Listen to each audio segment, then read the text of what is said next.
والعالمون كلهم هالكون إلا العاملون والعاملون كلهم هالكون إلا المخلصون. وقال الله تعالى في شان حبيبه مخبرا آمرا إن الله وملائكته يصلون على النبي يا أيها الذين آمنوا صلوا عليه وسلموا تسليما. اللهم صل على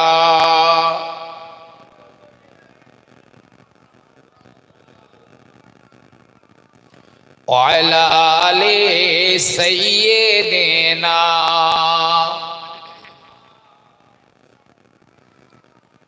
रसूलुल्लाह की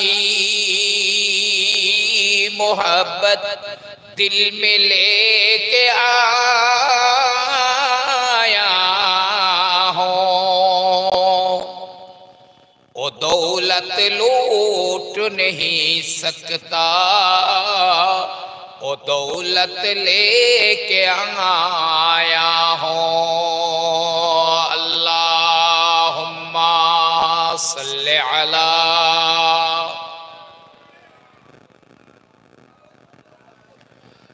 व अला आले सय्यिदना।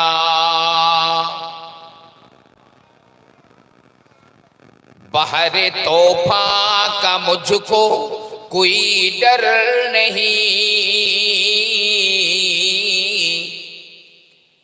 बहरे तोफा का मुझको कोई गम नहीं, मुझको मल्ला का कोई जरूरत नहीं। मेरे किश्ती का हाफिज खुद है खुदा, और कमली वाले सफीने में मौजूद है। अल्लाहुम्मा सल्ले अला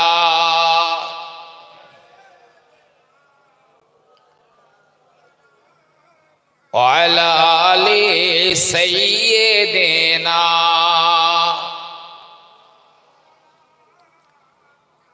আলহামদুলিল্লাহ, অধ্যকার এ মহতি জলসার সম্মানীয় সভাপতি সাহেব, মুআজ্জাজ মুহতারাম মহাসম্মানীয় উলামায়ে কেরাম, বিশেষত এই মসজিদের সম্মানীয় মাননীয় ইমাম সাহেব ও মুয়াজ্জিন সাহেব, তাছাড়াও হযরত মাওলানা শাহাবুদ্দিন সাহেব ও আরিফ বিল্লাহ সাহেব, সম্মুখে বসে থাকা জ্ঞানী গুণী সুধী আল্লাহওয়ালা শ্রোতাবৃন্দ, পর্দা নশিনা স্নেহশীলা আমার মায়েরা এবং বোনেরা, মাশাআল্লাহ শুরু থেকে এতক্ষণ পর্যন্ত আপনারা কিছু মূল্যবান ওয়াজ এবং নসিহত শ্রবণ করেছেন। আমি এসেছি আপনাদের কাছে কিছু বলবার জন্য। তো ভাই, আমি একটি কথা প্রথমে বলি, যদি আজকের এই সুন্দর ছাউনি, চারিদিকে আটকানো মনোরম জান্নাতি পরিবেশ যদি না থাকতো, বসবার সুন্দর ব্যবস্থাপনাও যদি না থাকতো, যদি এখানে 16 দলের ফুটবল খেলা হতো,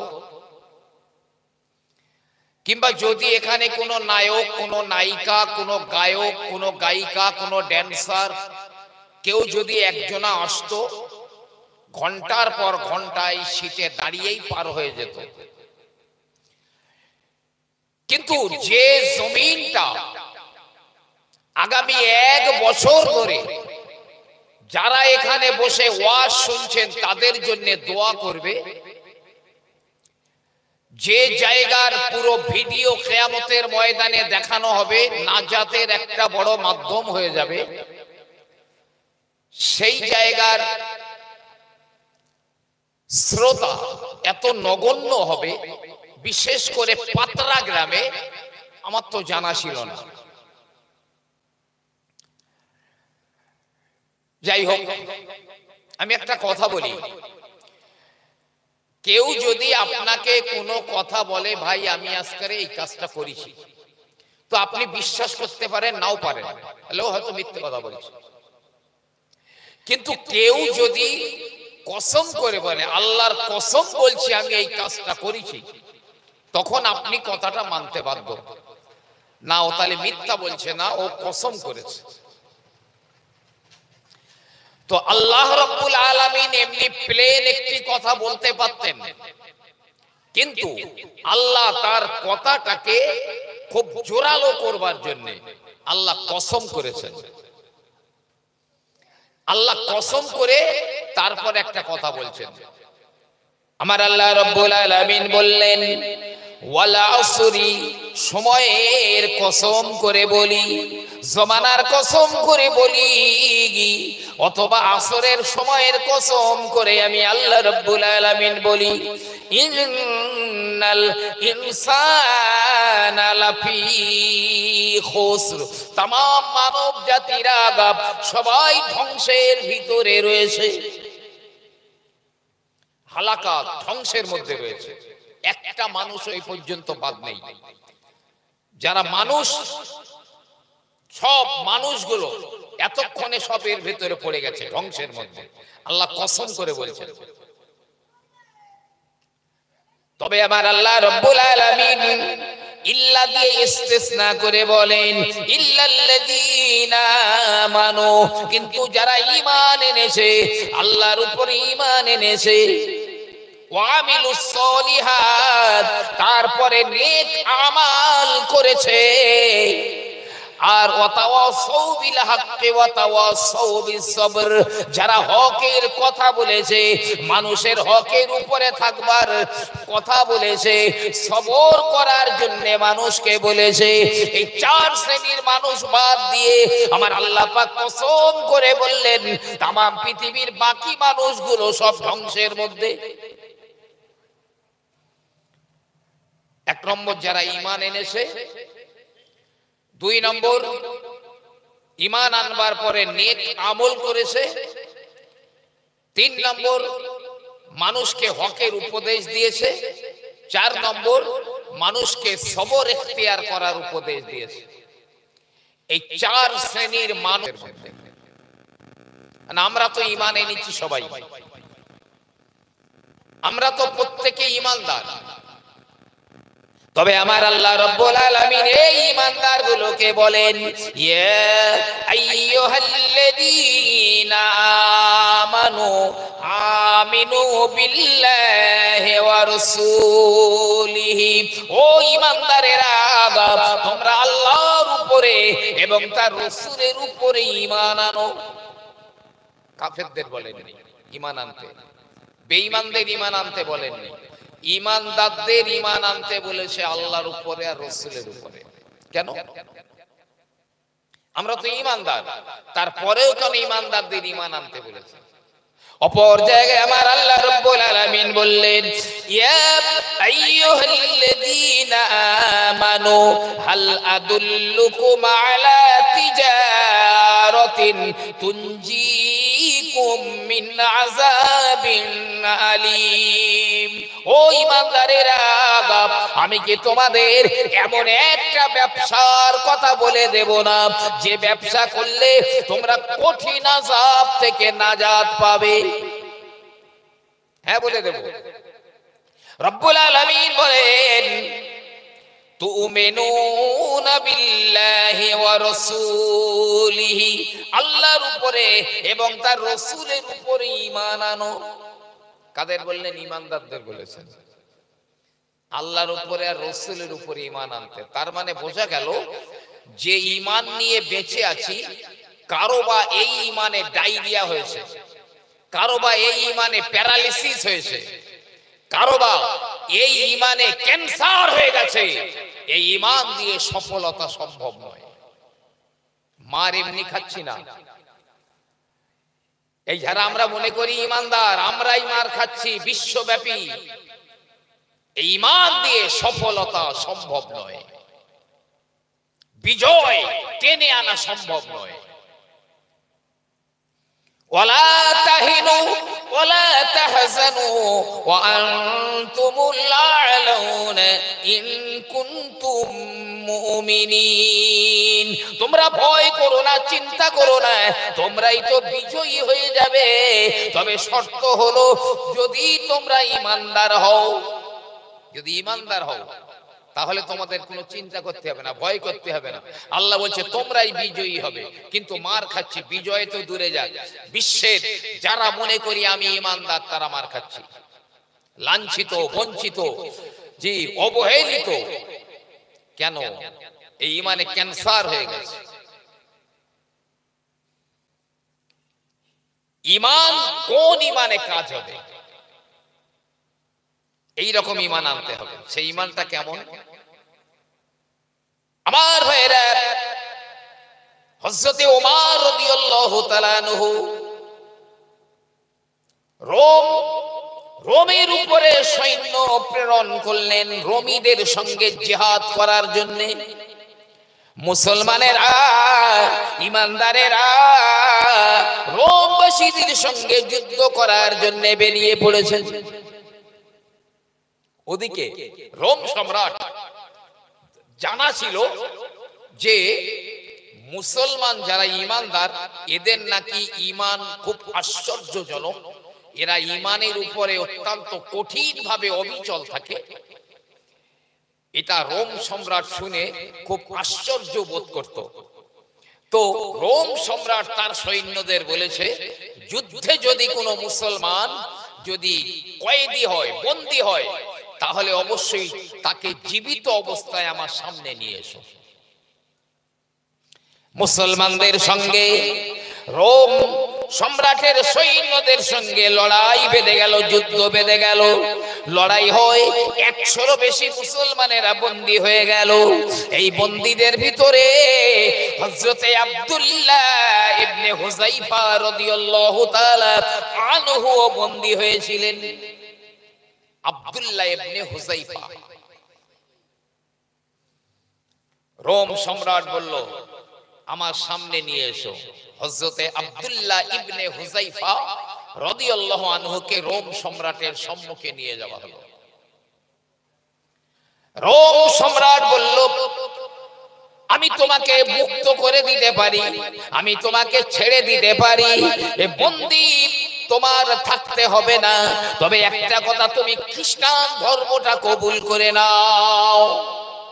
আমাদের ধর্ম খ্রিস্টান ধর্ম, এই ধর্ম তুমি গ্রহণ করো, ছেড়ে দিচ্ছি। আব্দুল্লাহ ইবনে হুযাইফা রাদিয়াল্লাহু তাআলা আনহু বললেন, আপনার ওই কথাটা মেনে নেওয়ার চাইতে 1000 বার মৃত্যু আমার কাছে প্রিয়।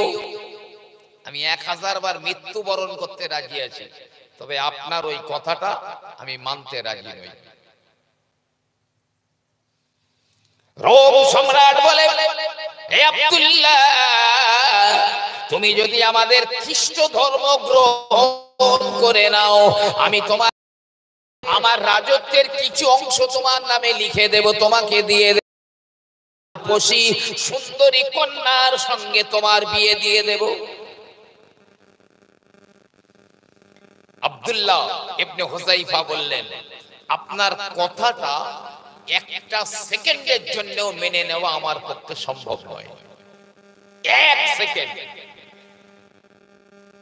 আমরা তো 1 কাপ চায়ে ভুলে যাই, 1 কাপ চায়ে ভুলে যাই আমরা।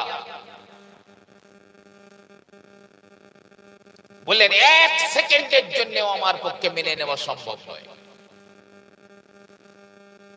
রোম সম্রাট বলল, ঠিক আছে, আব্দুল্লাহকে শুল কাঠের কাছে নিয়ে যাও, শুলের কাছে নিয়ে যাও। শুলের কাছে নিয়ে যাওয়া হলো। হযরতে আব্দুল্লাহর 2 হাতে দড়ি বেঁধে নিচে এমনি করে ঝুলিয়ে রাখা হলো। আর বলল, আব্দুল্লাহ, তুমি খ্রিস্ট ধর্ম কবুল করে নাও, এখনই তোমাকে ছেড়ে দেব। বলছে হারগিজ সম্ভব নয়। অত্যন্ত দৃঢ়তার সঙ্গে বললেন, কখনোই সম্ভব নয়। হযরতে আব্দুল্লাহ 2 পায়ে দড়ি বেঁধে নিচের দিকে ঝুলিয়ে দেওয়া হলো। ঝুলে আছে আব্দুল্লাহ। বলে, হে আব্দুল্লাহ, তুমি খ্রিস্ট ধর্ম কবুল করে নাও, তোমাকে এই কঠিন শাস্তি থেকে নাজাত দিয়ে দেব। না না না, আমি একবারও না 1 সেকেন্ডের জন্যও নয়, আমি বারে বারে বলি, কোনোদিন আমার পক্ষে সম্ভব নয়। ইমানের কি দৃঢ়তা! আল্লাহ কেন ইমানদারদের ইমান আনতে বলেছেন? ভাই আমার, এবারে আব্দুল্লাহ শুল থেকে নামানো হলো। বলো, কড়াইতে পানি দাও অথবা তেল দাও। কড়াইতে 1 কড়াই পানি বা তেল দেওয়া হলো। আগুনে জাল দাও।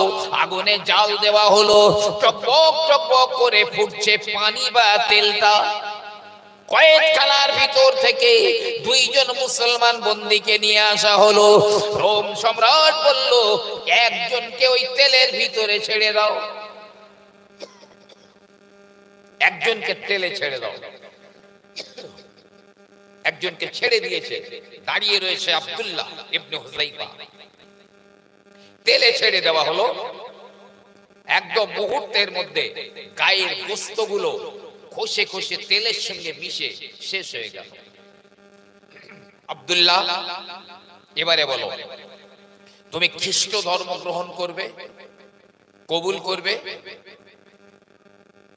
এর আগেও আরেকটা কথা বলেছে, আব্দুল্লাহকে বন্দী করেছে। বন্দী করে একটা নতুন ফিকির করেছে। খুব সুন্দরী একজন মহিলা, মেয়ে, যুবতী, তাকে ওই আব্দুল্লাহর ঘরে ঢুকিয়ে দিয়েছে। যাও, তুমি ওকে ফাঁসিয়ে দাও যে কোনো ভাবে, যাতে ও খ্রিস্ট ধর্ম কবুল করে। মেয়েটা ঘরে গিয়ে দেখছে আব্দুল্লাহ নামাজ পড়ছে। নামাজ পড়ছে অনেক সময় পরে মেয়েটা বার হয়ে বলছেন, কোথায় আপনি আমাকে পাঠিয়েছেন? ও কোনো গাছ না পাথর যে কথাও বলে না, আমার দিকে একটা বারের জন্য তাকায় না। তারপরে তেলের মধ্যে একজনকে ছেড়ে দেওয়া হলো।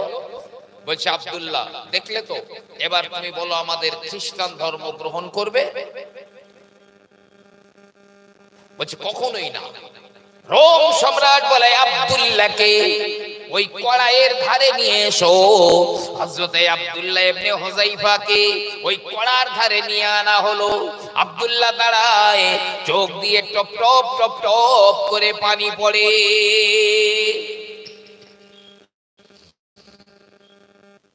রোম সম্রাট বলছে, বন্দী কাঁদছে। জিজ্ঞাসা করো কান্নার কারণ, কাঁদছে কেন? মনে হয় ও ভয় পেয়ে গেছে, এবারে মনে হয় ওর মনটা ফিরবে। এই, তুমি কাঁদছো কেন? বলছে, আমি এই জন্য কাঁদি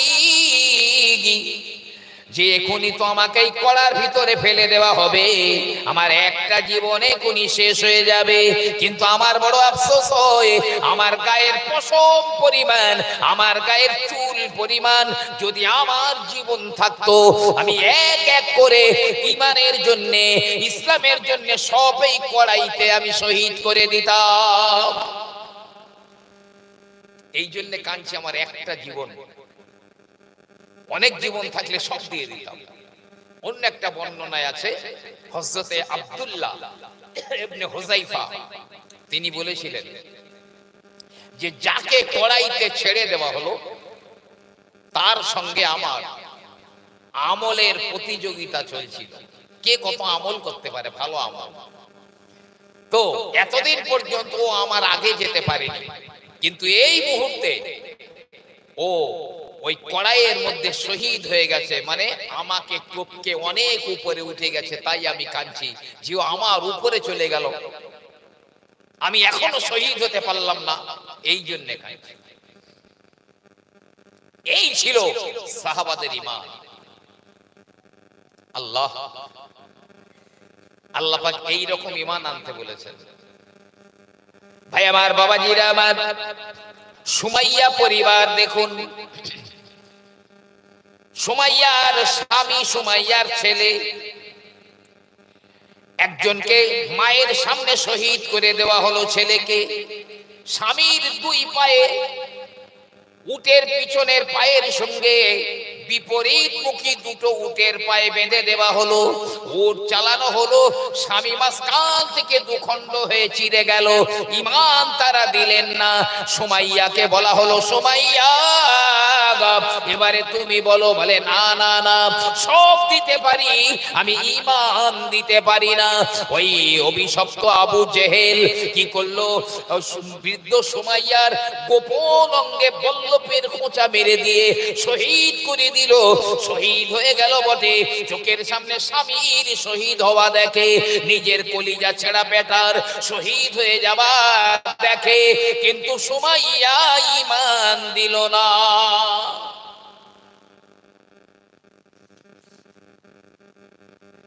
এই ঈমান যদি থাকে, সে ধ্বংসের মধ্যে নেই। আপনারা জানেন, ফেরাউনের বিবি আসিয়া যখন ঈমান আনলো, প্রকাশ হয়ে গেল, ফেরাউন অনেক বুঝালো, আসিয়া ফিরে এসো। আসিয়া বলল সম্ভব নয়, সম্ভব নয়। ওই আসিয়ার রাজ দরবারে মানুষগুলোর সামনে কি করা হলো, বিবস্ত্র করে দেওয়া হলো। বলো আসিয়া, তুমি মুসার খোদাকে অমান্য করে আমার দিকে ফিরবে কিনা? হযরতে আসিয়া মাথাটা নিচু করে দাঁড়িয়ে রয়েছে, একে তো মহিলা, তার লোকের সামনে, মানুষের সামনে বিবস্ত্র করে দেওয়া হলো। তারপরেও হযরতে আসিয়া বললেন, আমার পক্ষে সম্ভব নয়, যে ঈমান আমি এনেছি এই ঈমান আমি দিতে পারি না। আসিয়ার শুইয়ে ফেলে দেওয়া হলো, আসিয়ার দুই হাতে দুই পায়ে পেরেক মেরে দেওয়া হলো। ও আসিয়া বলো গো। আসিয়া বলে না না না, কখনোই সম্ভব নয়। এবারে বললো, যাও আসিয়ার মাথা থেকে পা পর্যন্ত গায়ের চামড়াখানা ছাড়িয়ে নাও। জাল্লাদ চলে এলো জীবিত অবস্থায়, হযরতে আসিয়ার পুরো চামড়াগুলো খুলে নেওয়া হলো। আসিয়া শুধু একটা কথা বললেন, আল্লাহ আমি আমার ঈমানের জন্য, শুধু তোমার একত্ববাদ রক্ষার জন্য আমারে হাল, আমি কিছু চাই না, শুধু তোমার পাশে আমার একটা ঘর বানিয়ে দাও, আর কিচ্ছু চাই না। এই ঈমান। ফেরাউনের কন্যার বাদী মাসসাতা, তার ঈমানও যখন ফেরাউনের কাছে প্রকাশ হয়ে গেল, ও ভাইরা, ওই মাসসাতাকে অত্যন্ত জোরালো ভাবে কষ্ট দেওয়া হলো। হলো না, কড়াইতে তেল দিয়ে আগুনে জাল দেওয়া হলো। মাসসাতার তিনটে সন্তান, এক সন্তানকে মায়ের সামনে তেলে ফেলে দিল। ও মাসসাতা বলো, তুমি মুসার খোদাকে অমান্য করবে কিনা? না না না, আমি সব দিতে পারি, কিন্তু ঈমান দিতে পারি না। দুই নম্বর ছেলেটাকে কড়াই দেওয়া হলো, ভুনা হয়ে গেল। ও মাসসাতা এবারে ফিরবে? বলে না না না, হারগিজ না। এবারে মাসসাতার বুকের দুধের বাচ্চা দুধ পান করে, মায়ের দুধ, বাচ্চাটাকে কেড়ে নেওয়া হলো। ওই বাচ্চাটাকে নিয়ে তেলের কড়ার ধারে নিয়ে যায়।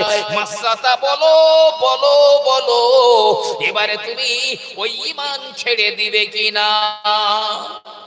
হারগিজ না, জোরালো ভাবে বললেন। ওই ছোট বাচ্চাটাকেও কড়াইয়ে তেলে ছেড়ে দেওয়া হলো মায়ের সামনে। ছোট অবুঝ শিশু বাচ্চা মায়ের বুকে দুধ খাচ্ছিল, ওই বাচ্চাটাকে যেই গরম তেলের কড়াইতে ছেড়ে দেওয়া হলো, ওই বাচ্চাটাই কড়াইয়ের উপরে দাঁড়িয়ে বলে, আম্মা জান যান, আমার দুই ভাই জান্নাতের ভিতরে চলে গিয়েছে, আমিও চলে যাচ্ছি। এটা তো জান্নাতুল ফেরদাউসের দরওয়াজা, আপনি দেরি করবেন না, জলদি করে চলে আসুন, জান্নাতের ভিতরে একই সঙ্গে চলে যাই। মাসাতাও কড়াই জ্বলে শেষ হয়ে গেলেন, কিন্তু জান্নাতুল ফেরদাউসে ঢুকে গেলেন। এর নাম হলো ঈমান। তাহলে আল্লাহ বলেছেন ঈমান আনো আল্লাহর উপরে, আর কি রসুলের উপরে ঈমান আনতে বলেছেন। রসুলের উপরে ঈমান তো আমরা আনি, মুহাম্মাদুর রাসূলুল্লাহ তো আমরা বলি, সবাই জানি। আরে নবীর মহব্বতে দরুদ পড়ি, নবীর মহব্বতে নবী দিবস করি, নবীর মহব্বতে কোরবানি করি, অনেক কিছু করি আমরা। কিন্তু মহব্বত কাকে বলে, প্রেম কাকে বলে? আমি একটা কথা বলি, হযরতে হাবিব রাদিয়াল্লাহু তাআলা আনহু আমার নবী পাকের একজন জওয়ান সাহাবা ছিলেন। ওই সময় আমার রাসূলের সময় মুসাইলামা কাজ্জাব, মিথ্যা নবুয়তের দাবিদারি মুসাইলামা কাজ্জাব, সে নবুয়তের দাবি করেছিল। আল্লাহর নবী অনেকবার তাকে চিঠি পাঠিয়ে দিয়েছে, কিন্তু না হয়নি। শেষবারে একটা চিঠি নিয়ে তিনি হাবিবকে বলেন, ও বাবা হাবিব, আমার চিঠিটা ওই মুসাইলামার কাছে নিয়ে যাও। মায়ের একটাই সন্তান হযরতে হাবিব, এক কথায় হযরতে হাবিব রেডি চিঠি নিয়ে। এবং হাবিব এটা জানেন যে আমি যাচ্ছি, আমার জানের নিশ্চয়তা নেই, তবুও রাসূল বলেছেন চলে গেলেন। মুসাইলামা কাজ্জাবের কাছে চিঠি দিয়েছে। মুসাইলামা কাজ্জাব চিঠি পড়ে হেসে বলছে, তুমি কি মানো মুহাম্মদ আল্লাহর নবী? বলছে হ্যাঁ মানি। আচ্ছা তুমি কি এটা মানো আমি মুসাইলামা আল্লাহর নবী? বলছে এই হতভাগা, মুখ সামলে কথা বলো, জানিস কার সামনে আছিস? বলে হ্যাঁ আমি জানি, একজন মিথ্যা নবুয়তের দাবিদার, একজন বেঈমানের সামনে দাঁড়িয়ে আছে। পাশে আসে সব সঙ্গীরা, তারা তো কটমট করে চাইছে, হাবিব তুমি আমাকে নবী বলে মানো, ছেড়ে দেব। বলছে না। হযরতে হাবিবের ডান হাত কানা কেটে নেওয়া হলো। ও হাবিব এবারে বলো আমি মুসাইলামা আল্লাহর নবী? না না না, আমার নবীজি বলেছেন, আমার আল্লাহ বলেছেন, আমার নবী বিশ্ব নবী হলেন খাতামান নবীন। নবী আমার বলেছেন লা নবিয়্যা বাদি, আমার পরে আর কোন নবী হবে না। তাই আমি তোর মতো কাজ্জাব মিথ্যাবাদীকে আমি নবী বলে মানতে পারি না। হযরতে হাবিবের বাম হাত কানা কেটে নেওয়া হলো। ও হাবিব এবারে বল আমি আল্লাহর নবী? না না না। হাবিবের ডান পা কেটে নেওয়া হলো, বাম পা কেটে নেওয়া হলো। হযরতে হাবিবের ডান কান কেটে নেওয়া হলো, বাম কানটাও কেটে নেওয়া হলো। না না না, ডান চোখ তুলে নেওয়া হলো, বাম চোখটাও তুলে নেওয়া হলো। ও হাবিব এবারে বল আমি আল্লাহর রাসূল? না না না। হযরতে হাবিবের জবান কেটে নেওয়া হলো, জিভ কানা কেটে নেওয়া হলো। বলে বলে হাবিব বল এখনো আমি আল্লাহর নবী? জিভ কেটে নিয়েছে, কথা বলতে পারছে না, তবুও ইশারায় বললেন তুই কাজ্জাব, তুই মিথ্যাবাদী, বেঈমান, আমি তোকে নবী বলে মানি না। হযরতে হাবিব শহীদ হয়ে গেলেন। হাবিবের মায়ের কাছে খবর পৌঁছে গেল তোমার হাবিবের দশা এই হয়েছে। হাবিবের মা বলছে আমি এই দিনটার জন্যই আমি আমার হাবিবকে দুধ পান করিয়েছিলাম। সুবহানাল্লাহ, আমার মাতৃত্ব আজ ধন্য হয়েছে, আমার মাতৃত্ব ধন্য হয়েছে। তাহলে ঈমান আনতে হবে মজবুত ঈমান। আমার আল্লাহ পাক বলেন আল্লাযীনা ক্বালু রাব্বুনাল্লাহ সুম্মা ইসতাকামু তাতানাজ্জালু আলাইহিমুল মালায়েকা, যারা আল্লাহকে আল্লাহ বলে মেনে নিয়েছে, তার উপরে দৃঢ় থেকেছে, তাদের জন্য আমার আল্লাহ পাক রহমতের ফেরেশতা নামিয়ে দেবেন। তাদের মৃত্যুর যখন সময় হয়ে যাবে, ওই ব্যক্তির দৃষ্টি যত দূর পর্যন্ত যায়, ওই রকম অত দূর গোল করে আল্লাহ রহমতের ফেরেশতারা তার কাছে বসে যাবে। আল্লাহকে আল্লাহ বলে মানবার পরে তার উপরেই প্রতিষ্ঠিত থাকতে হবে। মানে আমরা লা ইলাহা ইল্লাল্লাহ বলি, আল্লাহ ছাড়া কোনো উপাস্য নেই, এটা হলো এর আবিধানিক অর্থ। কিন্তু এর অনেক ইস্তেলাহি মানে আছে। আল্লাহ ছাড়া বাঁচিয়ে রাখার মালিক কেহ নেই, আল্লাহ ছাড়া মৃত্যু দেওয়ার মালিক কেহ নেই, আল্লাহ ছাড়া রুজি দেওয়ার মালিক কেহ নেই, আল্লাহ ছাড়া সন্তান দেওয়ার মালিক কেহ নেই, আল্লাহ ছাড়া ফসল দেওয়ার মালিক কেহ নেই। সব লা ইলাহা ইল্লাল্লাহর মানে। কখনো আমার কাছ থেকেই শুনে থাকবেন, হযরতে বাইজিদ বুস্তামি রাহমাতুল্লাহ আলাইহি ফজরের নামাজ পড়ে মুসল্লিদের দিকে ফিরে বসে বলছেন, এই তোমরা কি আজকেও কোনো স্বপ্ন দেখেছো? না হুজুর দেখিনি। বলে আমি একটা স্বপ্ন দেখেছি আজকে। হুজুর আপনার স্বপ্নটা কি একটু বলুন। হযরতে বাইজিদ বুস্তামি বললেন, আমি দেখলাম কিয়ামত হয়ে গেছে, কিয়ামতের ময়দানে আমার আল্লাহ রাব্বুল আলামিন হিসাব নেন, কেউ জান্নাতে কেউ জাহান্নামে চলে যায়। আল্লাহ পাক বললেন, ওরে বাইজিদ আয় হিসাব দিয়ে যা। এ বাইজিদ হিসাব দিয়ে যা। বাইজিদ বুস্তামি বলছেন, আমি আল্লাহ পাকের সামনে গেলাম। এই বাইজিদ কি এনেছো? বাইজিদ বুস্তামি বলছে, আল্লাহ আমি কোনো আমল আনতে পারি না, আমার কিচ্ছু নেই, তবে তোমার একত্ববাদ, তুমি যে এক, এর উপরে আমি ঈমান নিয়ে এসেছি, এতটুকু। তোমার তাওহীদ একত্ববাদকে মেনে নিয়ে এসেছি, আর কোনো আমল নেই। বাইজিদ বুস্তামি তিনি বলছেন, এই আল্লাহ পাক বলছেন, বাইজিদ তুমি এত নামাজ রোজা তাসবিহ তাহলিল জিকির আজকার দান সদকা এসব বললে না তো? বলছে, আল্লাহ আমার ওই আমলগুলো আপনার দরবারে কবুল হয়েছে না কবুল হয়নি আমি ঠিক ইয়াকিন করতে পারছি না, বিশ্বাস করতে পারছি না, তাই বলবার সাহস হয় না। আল্লাহ, আরে আমরা তো শুধু শুক্রবারের দিনে মানে জুম্মার নামাজ পড়ে মনে করি জান্নাতের রাস্তা ভিআইপি। অনেকে মনে করি মাদার গাছ তেল মতন নয়।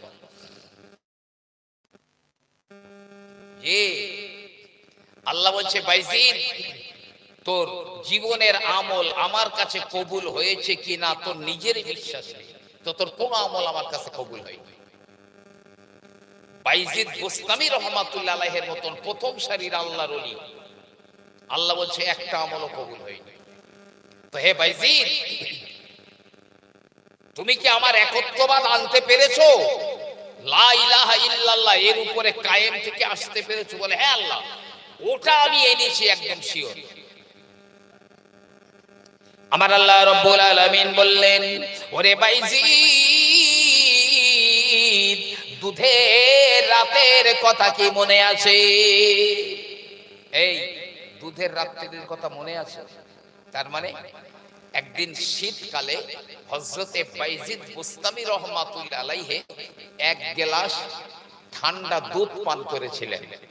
এখন সকালবেলা একটু পেট ফাঁপ দিয়েছে, পেটে ভুটভাট করছে, গ্যাস হয়েছে, বদহজম হয়েছে। হযরতে বাইজিদ বুস্তামি বলেছিলেন যে আমি গত রাত্রে এক গ্লাস ঠান্ডা দুধ পান করেছিলাম, এই জন্য আমার এই পেটে গ্যাস হয়েছে। বাইজিদ, লা ইলাহা ইল্লাল্লাহর একটা মানে তো রোগ দেওয়ার মালিক আল্লাহ ছাড়া কেউ নেই, আবার রোগ সারানোর মালিকও আল্লাহ ছাড়া কেউ নেই, কিন্তু তুমি তো দুধকে রোগ দেওয়ার মালিক মনে করেছিলে। তুমি আমার একত্ববাদ আনতে পেরেছো? হ্যাঁ, আমরা বলি না আজ দুপুরবেলা খাওয়াটা একটু উল্টো পাল্টা হয়ে গেছে, বদহজম হয়ে গেছে, আজকে রিচ খেয়েছি গ্যাস হয়ে গেছে, কাল বৃষ্টিতে ভিজেছি তাই আমার সর্দি হয়েছে। তো অ্যাভেলেবেল বলি, রোগ দেওয়ার মালিক আল্লাহ ছাড়া কেউ নাই, এটা লা ইলাহা ইল্লাল্লাহর মানে, ইস্তেলাহি মানে। আবার রোগ সারানোর মালিক অন্য কেউ নাই। হযরত বাইজিদ বুস্তামি রাহমাতুল্লাহ আলাইহি বললেন, জীবনের কোন আমল তো কবুল হয় না, একটা আমল নিয়ে দাঁড়ালাম, ওটাও তো কবুল হলো না। হযরত বাইজিদ বুস্তামি রাহমাতুল্লাহ আলাইহি মাথাটা নিচু করে চলে যাচ্ছেন, উপায় নাই, আমাকে তো জাহান্নামে যাওয়া লাগবে। কিছু দূরে চলে গেলেন, আমার আল্লাহ ডাক দিয়ে বলে, ও বাইজিদ ফিরে আয়, ফিরে আয়, আমি আল্লাহ আজ কারো প্রতি জুলুম করব না, ফিরে আয়। তোর জীবনের একটা আমল আমার কাছে কবুল হয়েছে, জীবনের একটা মাত্র আমল কবুল হয়েছে আমার কাছে। ফিরে এসেছেন, আল্লাহ আমার জীবনের কোন আমল কবুল হয়েছে? আল্লাহ পাক বললেন, বাইজিদ একদা শীতের রাত্রে হাড় কাঁপানো ঠান্ডা, তুমি রাস্তা দিয়ে যেতে যেতে একটা ছোট্ট বিড়াল ছানা দেখেছিলে, বিড়ালের বাচ্চা, শীতে ঠক ঠক করে কাঁপছিল বাচ্চাটা, আর ম্যাও ম্যাও করে ডাকছিল। তোমার মনে বড় দয়া হয়েছিল, তাই তুমি ওই বিড়ালের বাচ্চাটাকে কোলে তুলে নিয়ে তোমার বাড়িতে নিয়ে গিয়ে সারা রাত তোমার কম্বলের মধ্যে তাকে রেখে দিয়েছিলে। তোমার এই আমলটা কবুল হয়েছে। আল খালকু ইয়ামুল্লাহ, तमाम সৃষ্টি হলো আমার আল্লাহ রাব্বুল আলামিনের পরিবার। আল্লাহর কাছে সেই প্রিয় যে তার পরিবারের সঙ্গে ভালো ব্যবহার করে, যে তার পরিবারের সঙ্গে ভালো ব্যবহার করে। এই ওয়াজ করতে গেলে আমার 2 ঘন্টা চলে যাবে। জীবজন্তুর সঙ্গে কিভাবে আপনি ব্যবহার করবেন, তাদের সঙ্গে কেমন ব্যবহার করবেন, যে তার দ্বারাই আপনি কি পাবেন। তবে এক কথাই মনে রাখুন, যারা জীবজন্তুদের মানে বিনা কারণে কষ্ট দেয়, হতেও পারে তার ঠিকানা জাহান্নাম। আরে মানুষদের অনেক রোগ হয়, অনেক রোগ ব্যাধি হয়, জানেন? কত ডাক্তার কবিরাজ ভেলুর কিচ্ছুতে সারছে না। জি, হয়তোবা কোনো জীবজন্তুর অভিশাপ লেগে আছে, কোন জীবজন্তুর অভিশাপ লেগে আছে। একজন জবরদস্ত আল্লাহর ওলি সামান্য একটা জীবকে কষ্ট দিয়ে তার প্যারালিসিস হয়ে গিয়েছিল। একদা নবী পাকের সঙ্গে জিয়ারাত হলো, উঠে দাঁড়িয়ে নামাজও পড়তে পারে না। নবী পাক বলছেন যে দেখো, তুমি তো অমুক জীবকে কষ্ট দিয়েছিলে, তার অভিশাপে তোমার এই অবস্থা। তারপরে একদিন আর একটা জীবের সঙ্গে একটু দয়া দেখিয়ে তার দোয়ার বরকতে সঙ্গে সঙ্গে আবার তিনি ভালো হয়ে গিয়েছিলেন। যাই বা হোক, হে বাইজিদ, তোর ওই একটা আমলের ওসিলায় আমি তোর জীবনের সব আমলগুলো কবুল করে নিলাম। সুবহানাল্লাহ। জি, ঈমান নতুন করে আনতে হবে, আল্লাহর উপরে আর আল্লাহর রাসূলের উপরে ঈমান আনতে হবে। আমার ভাইরা, বাবাজিরা, আমার আল্লাহ রাব্বুল আলামিন বললেন, ও আমার বান্দা বান্দীরা, সব তো ধ্বংসের ভিতরে রয়েছে, কিন্তু যারা এই ঈমান এনেছে ওরা ধ্বংসের ভিতরে নেই, ওরা হালাকাতের মধ্যে নেই। তবে শুধু ঈমান আনলেও হবে না, নেক আমল করতে হবে। ওয়ামিলুস সলিহাত, নেক আমল করতে হবে। ঈমান ছাড়া কেউ যদি এক মুঠো ভিক্ষা দেয়, ওই নেক আমল। আল্লাহ আমাদের হায়াত আর মওত দিয়েছেন কি জন্য? আমার আল্লাহ পাক বলেন, আল্লাযী খালাকাল মাউতা ওয়াল হায়াতা লিয়াবলুকুম আইয়ুকুম আহসানু আমালা। ওই আল্লাহ যিনি আমাদের হায়াত আর মওত দিয়েছেন, এই জন্য কে কত বেশি আমল করতে পারে, ভালো আমল, এটা দেখবার জন্য আমার আল্লাহ পাক হায়াত আর মওত দিয়েছেন। মান আমেলা সলিহান ফালিনাফসিহি, কেউ যদি ভালো আমল করে তো সে তার নিজের জন্যই করলো। ওমান আসা ফালাইহা, আবার যে গুনার কাজ করলো সেও তার নিজের জন্যই করলো। ওমা রাব্বুকা বিযাল্লামিল লিল আবিদ, আল্লাহ পাক তার কোন বান্দাদের উপরে জুলুম করেন না। নেক আমল, আল্লাহ কারোর চেহারা দেখেন না, সুরত দেখেন না, কারো বংশ দেখেন না, আল্লাহ কারো ধন সম্পদ দেখেন না। কোরআন পাকে আমার আল্লাহ পাক বললেন, ইন্নাল্লাহা লা ইয়ানজুরু ইলা সুওয়ারিকুম, আল্লাহ পাক তোমাদের কারো চেহারা দেখেন না, কে কালো আর কে পরিষ্কার, কে লম্বা কে বেটে, কে রোগা কে মোটা, আমার আল্লাহ পাক দেখেন না। ওয়ালা মিন আমওয়ালিকুম, আল্লাহ তোমাদের ধন সম্পদও দেখেন না, কার কত কোটি টাকা আছে, কত বিঘে জমি আছে, কয়তলা বাড়ি আছে, আমার আল্লাহ রাব্বুল আলামিন তা দেখেন না। ওয়ালাকিন ইয়ানজুরু ইলা কুলুবিকুম ওয়া আমালিকুম, আল্লাহ শুধু তোমাদের অন্তর দেখেন আর তোমাদের আমল দেখেন। আমল, জি হযরত ইব্রাহিম ইবনে আদহাম রাহমাতুল্লাহ আলাইহি একটা জানাজা নিয়ে যাচ্ছেন, জানাজার পিছনে পিছনে যাচ্ছেন ইব্রাহিম ইবনে আদহাম। তো ওই জানাজার পিছনে যেতে যেতে ইব্রাহিম ইবনে আদহাম বলছেন, আল্লাহ আমার মৃত্যুতে তুমি বরকত দান করো। এখন ওই কাফনের ভিতর থেকে যে লাশ বয়ে নিয়ে যাওয়া হচ্ছিল, ওই কাফনের ভিতর থেকে আওয়াজ এলো, এই তুমি কি মৃত্যুর পরেও বরকতের দোয়া করছো? ইব্রাহিম আদহাম তিনি বলছেন, আমি আশ্চর্য হয়ে গেলাম, কাফনের ভিতর থেকে কথা বলছে। জানাজা হয়ে গেল, লাশ দাফন করা হয়ে যায়, দাফন মানে কবরে নামানো হয়ে যায়। এবারে আমি দেখি ওই কবরের ভিতর থেকে সাদা পোশাক পরিহিত একজনা কবরের উপরে দাঁড়িয়েছে। আমি বললাম, কে তুমি গো? বলল, আমি সেই ব্যক্তি যে আমি কাফনের ভিতর থেকে কথা বলেছিলাম, আমি সেই ব্যক্তি। কে তুমি?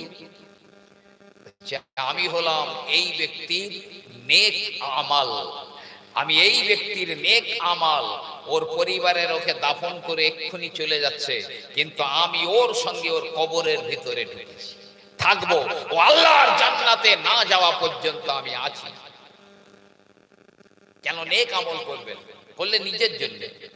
বিশ্বনবী আমার বলেন, বাবা ওমর, ও বাবা ওমর, শোনো, কবরের ভিতরে যখন তোমাকে দাফন করে দেওয়া হবে, তখন তোমার কবরে দুটো ফেরেশতা আসবে।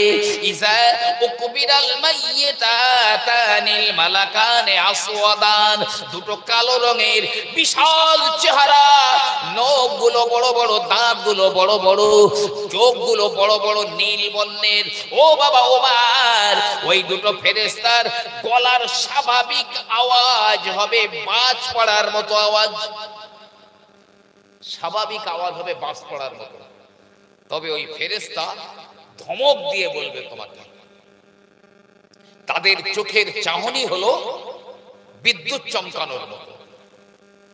সামাল দিতে পারবে?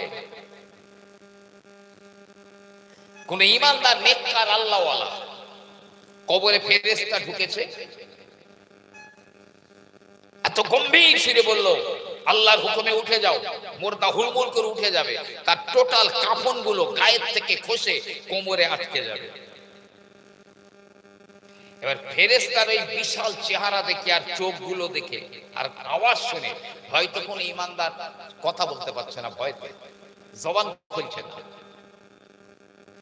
ওই সময় ওই ব্যক্তির কবর দিয়ে একটা লম্বা রাস্তা বেরিয়ে যাবে, আলোয় ঝলমলে একটা রাস্তা বেরিয়ে যাবে, আর ওই রাস্তা দিয়ে একজনা অতীব সুন্দরী মহিলা তার কবরের ভিতরে ঢুকে যাবে।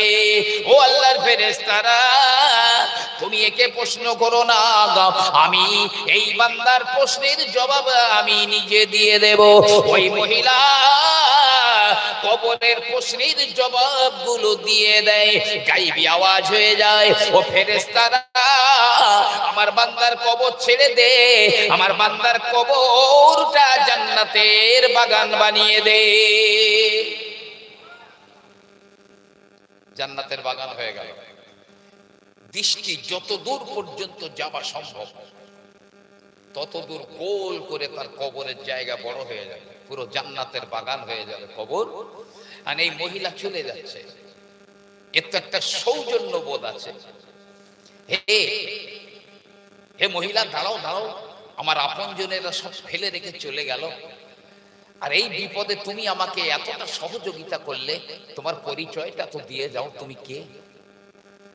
মহিলা বলে, তুমি আমাকে চিনতে পারলি না, আমি হলাম তোমার সারা জীবনের নেক আমাল, আছি আমি তোমার সঙ্গে, চিন্তা নেই, ভয় নেই, তুমি যতক্ষণ না আল্লাহর জান্নাতে না ঢুকছো আমি আছি।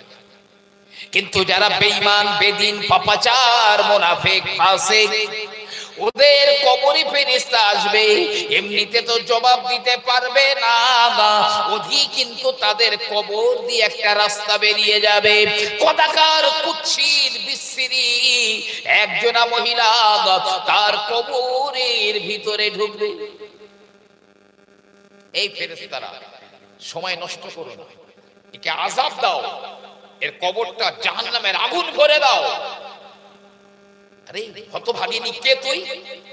আমি তো এক বিপদে পড়লাম, তার উপরে তুই আমার ওই কাঁটা ঘায়ে নুনের ছিটা মারছিস। এই হতভাগা, চিনতে পারিস নি আমি তোর জীবনের বদ আমল, তুই যে বদ আমল করেছিস আমি তোর জীবনের বদ আমল, তুই জাহান্নামে না ঢোকা পর্যন্ত আমি তোর সঙ্গী হয়ে আছি, চিন্তা নেই। কেন নেক আমল করবেন? এই নেক আমল যারা করবে তারা ধ্বংসের মধ্যে নেই, কখনো ধ্বংসের মধ্যে নেই। প্রিয় নবী আমার বললেন, আন্নাসু কুল্লুহুম হালিকুনা ইল্লাল আলিমুন। বিশ্ব নবী বললেন, तमाम মানব জাতিরা ধ্বংসের ভিতরে আছে, ধ্বংসের মধ্যে রয়েছে, কিন্তু ইল্লাল আলিমুন, কিন্তু আলেমরা বাদ দিয়ে, আলেম যারা, আলেম বাদ দিয়ে আর বাকি যা আছে সব ধ্বংসের মধ্যে। জি আমি বলছি, এখন হাদিসটা শেষ হয়নি, তবে আলেমদের কথা কেন বলেছেন নবী? প্রিয় নবী আমার বললেন, মান যারা আলিমান ফাকান্নামা যারা নবিয়্যা, কেউ যদি কোনো হাক্কানি আলেমের সঙ্গে দেখা করে ও যেন কোনো নবীর সঙ্গে দেখা করলো। প্রিয় নবী আরো বলেন, মান সাল্লা খালফাল আলেমে, কেউ যদি কোনো আলেমের পিছনে নামাজ পড়ে ফাকান্নামা সাল্লা খালফান নবিয়্যে, ও যেন কোনো নবীর পিছনে নামাজ পড়লো। প্রিয় নবী আমার আরো বলেন, উলামা উম্মতি, আমার উম্মতের যারা আলেম, কাম্বিয়াই বনি ইসরাইল, ওরা যেন বনি ইসরাইলদের নবীর মতো। আমার প্রিয়ারা নবী বললেন, আলা আদুল্লুকুম আলা আশরাফি আহলিল জান্নাহ, ও বাবারা আমি কি তোমাদের জান্নাতের সম্মানীয় বাসিন্দা কারা হবে বলে দেব না? ক্বালু বালা ইয়া রাসূলুল্লাহ, ও আল্লাহর নবী অবশ্যই আমাদের বলে দিন জান্নাতের সম্মানী ব্যক্তিরা কারা হবে। প্রিয় নবী আমার বললেন, হুম উলামা উম্মতি, ওরা হলো আমার উম্মতির মধ্যে যারা আলেম। হাদিস পাকে আমার নবী বললেন, নাউমুল উলামা ইবাদাতুন, আলেমদের ঘুমটাও হলো ইবাদতের মধ্যে গণ্য। তবে আবার নবী পরক্ষণে বলেছেন, আলা ইন্না খায়রুল খায়রি খিয়ারুল উলামা, তোমাদের মধ্যে যদি কেউ সত্যি ভালো থাকে তো আলেমরাই রয়েছে। ওয়া ইন্না শাররাশ শাররি শিরারুল উলামা, আবার তোমাদের ভিতরে যদি কেউ নিকৃষ্ট জীবের চাইতেও নিচে থাকে তো ওই আলেমরাই রয়েছে। সবচাইতে ভালো যদি কেউ থাকে তো আলেম, আবার সবচাইতে নিকৃষ্ট কেউ যদি থাকে তো আলেম। আল্লাহর নবী জিব্রাইলকে একদিন বলেছিলেন, ভাই জিব্রাইল, আমি নবী ইন্তেকালের পরে আপনি কি আর দুনিয়াতে আসবেন কখনো? জিব্রাইল বলেছিলেন, হুজুর, আপনার ইন্তেকালের পরে আমি আরো 10 বার দুনিয়াতে আসবো, তবে এমনি আসবো না, প্রত্যেকবারে একটা করে জিনিস আমি উঠিয়ে নিয়ে যাব। যেদিন 10 নম্বরটা উঠিয়ে নিয়ে যাব, সেই দিন ইসরাফিল আলাইহিস সালাম সিংহায় ফুৎকার দেবেন, মানে কিয়ামত শুরু হবে সেদিন। উঠে গেছে এ পর্যন্ত 8টা উঠে গেছে, 2টো বাকি আছে। মানে নবীর ইন্তেকালের পরে জিব্রাইলের 8 বার আসা হয়ে গেছে, 2 বার বাকি আছে মাত্র। যেগুলো উঠে গেছে তার মধ্যে যেমন বরকত উঠে যাবে, মানুষের হায়াতে বরকত থাকবে না, খাওয়া দাওয়ায় খানা পিনায় বরকত থাকবে না, ব্যবসা বাণিজ্যে বরকত থাকবে না, রুজি রোজগারে বরকত থাকবে না, সময়ের মধ্যে বরকত থাকবে না, বরকত উঠে যাবে। 2 নম্বর, লজ্জা শরম উঠে যাবে, লজ্জা শরম থাকবে না,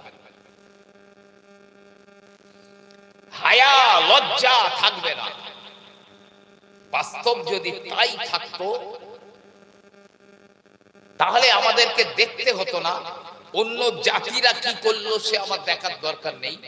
আমার জাত, আমার ঘরের সুসন্তানেরা রাস্তার ধারে 5 বন্ধু জমাত করে দাঁড়িয়ে দাঁড়িয়ে প্রস্রাব করতে পারত না, যদি লজ্জা থাকতো।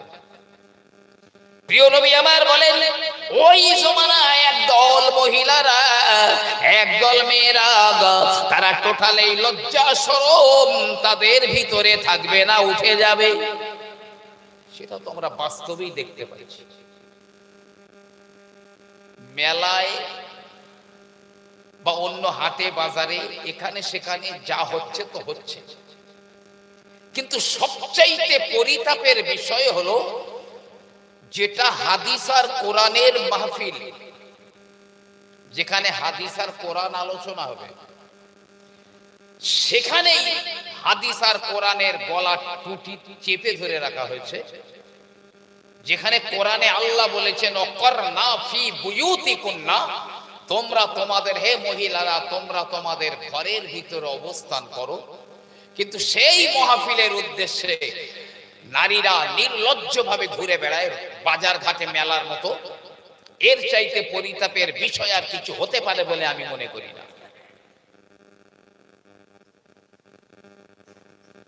জি ভাই আমার, জিবরিল আমিন বলেন, ইয়া রাসূলুল্লাহ, 2 নম্বরে আমি লজ্জা শরম উঠিয়ে নিয়ে যাব। লজ্জা শরম বলে কিছু থাকবে না।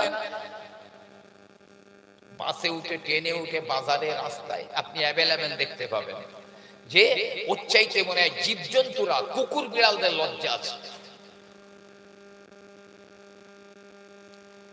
ইয়া রাসূলুল্লাহ, ইয়া হাবিবাল্লাহ, আমি গরিবদের কাছ থেকে সবর উঠিয়ে নিয়ে যাব, ওদের সবর থাকবে না। আমি আল্লাহ যে রিজিক দিয়েছি তার উপরে তারা ধৈর্য রাখতে পারছে না। 10 টাকায় 10 লাখ পাবো, 100 টাকায় 1 কোটি পাবো, রাতারাতি আঙুল খুলে কলা গাছ, হারাম পথে হাত বাড়িয়েছে।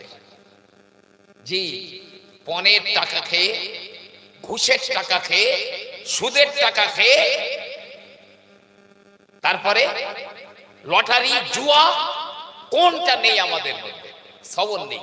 আমি রাতারাতি বড় লোক হয়ে যাব, এই গরিবদের কাছ থেকে সবর উঠিয়ে নিয়ে যাব। ইয়া রাসূলুল্লাহ, ধনীদের কাছ থেকে আমি সৎ সাহস উঠিয়ে নিয়ে যাব। তবে আমি যে কথাটা বলবো বলে এটা বললাম, আল্লাহর নবীকে জিবরিল আমিন বলেন, ওগো আল্লাহর নবী, আমি আলেমদের কাছ থেকে হক কথা উঠিয়ে নিয়ে যাব। হক কথা জানা থাকবার পরেও আলিম ওলামারা বলবে না। জানা থাকবে হক কথা। তাহলে আমি যদি সুদের ওয়াজ করি, ঘুষের ওয়াজ করি, পর্দার ওয়াজ করি, ওয়াজ করি, হয়তো বলবে এই সামনে বছর যেন ও মালের আর আনিস, খালি আমার চলবে কিভাবে, ডায়েরি তো ফাঁকা হয়ে যাবে। এই যারা মনে করে ওদের ওয়াজ শোনাও নাজায়েজ নাজায়েজ নাজায়েজ হারাম। ইব্রাহিম ইবনে আদহাম একটা মসজিদে নামাজ পড়েছেন, নামাজ পড়ে বসে আছেন, মুসল্লিরা চলে গেছে, মানে ইমাম সাহেব বলছে তো আপনি তো কিচ্ছু করেন না, তো আপনার রুজি আসে কোত্থেকে, খাওয়া দাওয়া আসে কোত্থেকে? ইব্রাহিম ইবনে আদহাম বলছে দাঁড়াও, তোমার পিছনে যে নামাজটা পড়েছি আগে ওই নামাজটা দুহুরে নেই, তারপরে বলছি। কারণ যে তার রুজি দাতাকে চেনে না, যে তার রুজি দাতাকে চেনে না, তার পিছনে নামাজ পড়লে ওই নামাজ সহি হয় না। যে জিনিস আজকে আমরা হারাম ভাবে নেই, কেউ যদি ওই হারাম ভাবে না নিত, হালাল পন্থায় অবশ্যই আল্লাহ ওই জিনিস তার কাছে পৌঁছে দিত। কিতাবের ভিতরে এসেছে একজন জওয়ান নওজোয়ান দরবেশ, বড় অসহায়, বড় গরিব, খাওয়া হয় না এক বেলা, হয়তো 2 দিন হয় না, খানায় কাবা তওয়াফ করেন। কাবা তওয়াফ করতে করতে একটা সোনার হার কুড়িয়ে পেয়েছে, সোনার হার পেয়েছে কুড়িয়ে। এই দরবেশ মনে মনে ভাবছে যাক ভালোই হলো, এই হার বিক্রি করলে আমার এখন অনেক দিন আর রুজিক চিন্তা করতে হবে না, রুজিক চিন্তা করতে হবে না। আবার কখনো ভাবছেন এর মালিকের ফিরিয়ে দেওয়া উচিত। মনে রাখুন, কুড়িয়ে পাওয়া জিনিসের মসলা বলছি, যে জিনিস আপনি কুড়িয়ে পাই, এর মালিককে আগামী 1 বছর খুঁজতে হবে। 1 বছরের ভিতরে যদি মালিক পাওয়া যায় তো নিঃশর্ত ভাবে মালিকের মাল মালিকের কাছে ফেরত দিতে হবে, কোনো শর্ত নেই। আর 1 বছরের মধ্যে যদি মালিক না পাওয়া যায়, তাহলে সে যদি নিজে গরিব মানুষ হয় তখন সে নিজে সেটা ব্যবহার করতে পারে, খরচ করতে পারে। সকালবেলা কাবায় ফজরের নামাজ হয়ে গেল, একজন বৃদ্ধ মানুষ বড় অসহায় হয়ে বলে বাবারা, আমার একটা সোনার হার হারিয়ে গেছে বাবা, কেউ যদি পেয়ে থাকো হারটা আমাকে ফেরত দিয়ে দাও গো, আমি 500 টাকা তাকে উপহার দেব, তাকে 500 দিরহাম উপহার দেব, কেউ যদি পেয়ে থাকো তো দাও। দরবেশ ওই হারাম পন্থায় ওই মাল তিনি নিলেন না, বরং ওই হারটা মালিকের কাছে ফেরত দিয়েছেন, এই দিন বাবাজি আপনার হার আমি কুড়িয়ে পেয়েছিলাম। এখন ওই বৃদ্ধ 500 দিরহাম বার করেছে, এই নাও বাবা, আমি বলেছিলাম, ওয়াদা করেছিলাম 500 দিরহাম দেবো, এই নাও। জওয়ান বলছে আমি আপনার কাছ থেকে এর বিনিময়ে কিছু পেতে চাই না, আমার ঈমানি কর্তব্য ছিল, দায়িত্ব ছিল, নৈতিকতা ছিল আমার, যে আমি এটা আপনাকে নিঃশর্ত ফেরত দেবো, দিয়েছি। আমি এর প্রতিদান কিছু পেতে হলে আমি আল্লাহর কাছ থেকে পেতে চাই, আপনার কাছ থেকে নয়। ওই বৃদ্ধ জওয়ানের জন্য অনেকখানি দোয়া করলো, অনেক দোয়া করলো, বড় খুশি হয়ে ফিরে চলে গেল হার খানা নিয়ে। কিছুদিন পার হয়ে গেল, এই জওয়ান দরবেশ মনে মনে চিন্তা করে আমি যদি বসরায় চলে যাই আমার এই খাবার কষ্টটা আর থাকবে না। তিনি বেরিয়ে পড়লেন, তিনি জাহাজে করে সমুদ্র পার হবার জন্য গেলেন। যেতে যেতে মাঝ দরিয়ায় সমুদ্রের মাঝখানে ওই জাহাজখানা ডুবে যায়। এই দরবেশ একটা জাহাজের একটা কাঠের তক্তা পেয়ে তাতে ভর দিয়ে কোন রকমে বেঁচে আছে। এই তক্তা ভাসতে ভাসতে একটা কুলে বা তীরে একদিন লেগে গেল, কিছুদিন পরে। এখন এই জওয়ান দরবেশ উপরে উঠে একটু সামনের দিকে গিয়ে দেখছে একটা গ্রাম আছে, একটা মানে মহল্লা আছে। তারপরে জানতে পারলেন যে এই মানুষগুলো এরা সবাই মুসলমান, এরা মুসলিম। তো এই দরবেশ খুব খুশি হলো, এক চান্সে কোথায় যাবে, মসজিদে গেল, তাদের মসজিদে। আর মসজিদে গিয়ে কোরআন তেলাওয়াত করছে, খুব সুন্দর সুললিত কণ্ঠে কোরআন তেলাওয়াত করছে। গ্রামের লোকেরা, আশেপাশের লোকেরা মসজিদের সামনে ভিড় করলো, অপরিচিত লোক আবার কি সুন্দর কোরআন তেলাওয়াত করছে। তো সবাই অনুরোধ করলো, হুজুর আপনি যদি, আপনার তো চিনি না, তবে আপনি যদি আমাদের মসজিদের দায়িত্বটা নিতেন। আমাদের মসজিদের ইমাম সাহেব উনি ইন্তেকাল করেছেন, তেমন কাউকে পাচ্ছি না, তো আপনাকে উপযুক্ত মনে হচ্ছে, আপনি যদি দায়িত্বটা নিতেন। ইনি দেখলেন আমি তো অসহায়, বলে হ্যাঁ হ্যাঁ ঠিক আছে, আমি তোমাদের মসজিদের দায়িত্ব নিলাম। তো মসজিদে ইমামতি করে, মানুষকে মসলা মসাইল দিনের এলেম কালাম শিক্ষা দেয়। বছর খানিক হয়ে গেল, আর ইনি তো বিয়ে করেননি। গ্রামের কিছু মাতব্বরেরা ওই ইমাম সাহেবের কাছে এসে বলে, হুজুর আমরা যতদূর জানি আপনি তো কোনো বিবাহ করেননি। বলে না না, আমি এখনো বিবাহ করিনি। বলছে হুজুর আমরা সংকল্প নিয়েছি আপনাকে বিবাহ দেব। আমাদের গ্রামে, আমাদের এই মসজিদের ইমাম সাহেব, যিনি একজন বৃদ্ধ মানুষ, আল্লাহওয়ালা মানুষ ছিলেন, ইন্তেকাল হয়ে গেলেন। ওনার একটা খুবই সুন্দরী কন্যা রয়েছে, মেয়ে রয়েছে। মেয়েটা পর্দা নসিনা, বড় আল্লাহওয়ালা মেয়ে, আপনার সঙ্গেই যথেষ্ট মানাবে। যে বাবা আমি তো তোমাদের মসজিদের দায়িত্ব নিয়েছি, ঘর নেই, বাড়ি নেই, কিচ্ছু নেই, আমি বিয়ে করব কিভাবে? বলছে ও চিন্তা আপনার না, দায়িত্ব সব আমাদের। আপনার ঘর বাড়ি যা কিছু দরকার সব আমরা দেবো, আপনি শুধু রাজি হয়ে যান। তিনি বললেন ঠিক আছে আলহামদুলিল্লাহ আমি রাজি। বিয়ে হয়ে গেল। বিয়ে হয়ে যাবার পরে বাসর ঘরে তার নববধূ বসে আছে, নতুন স্ত্রী বসে আছে। স্বামী মানে ইমাম সাহেব এবারে ঢুকলো বাসর ঘরে।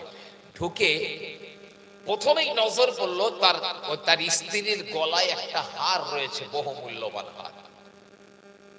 এখন এই ইমাম সাহেব বা এই ব্যক্তি তার স্ত্রীর চেহারা না দেখে ওই হারটার দিকে এক নজরে তাকিয়ে রয়েছে, অন্য কোনো দিকে তাকাচ্ছে না। আর নতুন বউ এটাকে খুব ভালো মনে করছে না। আরে নতুন বাসর ঘর, আমার স্বামী তো প্রথমে আমাকে দেখবে, তা না দেখে উনি এত মানে স্বার্থ পিপাসু এই হাতটার দিকে তাকিয়ে রয়েছে। ইনি তা বুঝতে পেরেছেন ব্যাপারটা। তারপরেও বিবি বলে, স্বামী এই বাসর ঘরে আমার চেহারা খানা না দেখে আমার হারের দিকে কেন এমন করে লোলুপ দৃষ্টিতে আপনি তাকিয়ে রয়েছেন? স্বামী বলে, ওগো বিবি খারাপ মনে নিও না, এই হারটা আমার বড় পরিচিত, খুব পরিচিত। তার মানে এই হারটা আমি একদিন মক্কায় কুড়িয়ে পেয়েছিলাম। সব ঘটনা খুলে বলেছে। মেয়েটা বলছে আলহামদুলিল্লাহ, এই হাতটা যাকে ফেরত দিয়েছিলেন তিনি ছিলেন আমার আব্বা, তিনি আমার আব্বা ছিলেন। বাড়িতে এসে আমাকে অনেক বলেছিলেন আমি এইরকম একটা ছেলে দেখেছি, আর খুব দোয়া করতেন আল্লাহ যদি ওই ছেলেটার সঙ্গে আমার এই মেয়েটাকে বিয়ে দিতে পারতাম, এমন একটা সৎ ছেলে কতই না ভালো হতো। কিন্তু তার দেখে যাওয়ার সৌভাগ্য হয়নি। কিন্তু আমার আব্বার দোয়াটা কবুল হয়েছে আল্লাহর কাছে। ঠিক আপনাকে যেমন করেই হোক আল্লাহ আপনার সঙ্গে আমার বিয়েটা করিয়ে দিয়েছেন। ওই অবৈধভাবে হাতটা নিজে আত্মসাৎ না করে নিঃস্বার্থ ফিরিয়ে দিয়েছিলেন আমার আল্লাহ পাক। হার তো দিলেন, এমনকি হারের মালিকের মালিকও বানিয়ে দিয়েছে। জি, আলেমদের কাছ থেকে হক কথা উঠিয়ে নিয়ে যাব, মনে আছে ওয়াজ, হক কথা জানা থাকবার পরেও বলে না। আরে অনেক জায়গায়, আমি অনেক জায়গায় জানি ইমাম সাহেবরা বলে বলে তাই বলছে, বলছে এই তুমি যেন এই ওয়াজ করো না, এই তুমি যেন সুদের কথা বলো না, এই তুমি যেন ঘুষের কথা বলো না, তুমি যেন পণের কথা বলো না। কানে তালা মারতে হবে, চোখে তালা মারতে হবে, মুখেও তালা মারতে হবে, তবে অমতি করা যাবে। জি ভাই আমার, বাবাজিরা আমার, আলেমরা যদি হক কথা না বলে চরম মূল্য দিতে হবে একদিন। শুধু এ গল্প সে গল্প করে এক পকেট টাকা নিয়ে বাড়ি গেলাম আর আমার সমাজ যাচ্ছে রসাতলে। ভাইরা আমার, হযরতে দাউদ নবী আলাইহিস সালামের উপরে আমার আল্লাহ পাক জাবুর কিতাব নাজিল করে দিয়েছিলেন। হযরতে দাউদ আলাইহিস সালামের গলার ইলহাম ছিল অত্যন্ত ভালো। ইউসুফ নবীর যেমন চেহারা সুন্দর ছিল, আর দাউদ আলাইহিস সালামের গলার ইলহাম ছিল। এই যারা জান্নাতে যাবে, আল্লাহ দাউদ আলাইহিস সালামকে বলবেন, হে দাউদ, এই জান্নাতীদের সামনে তুমি একটু কোরআন তেলাওয়াত করে শোনাও তো।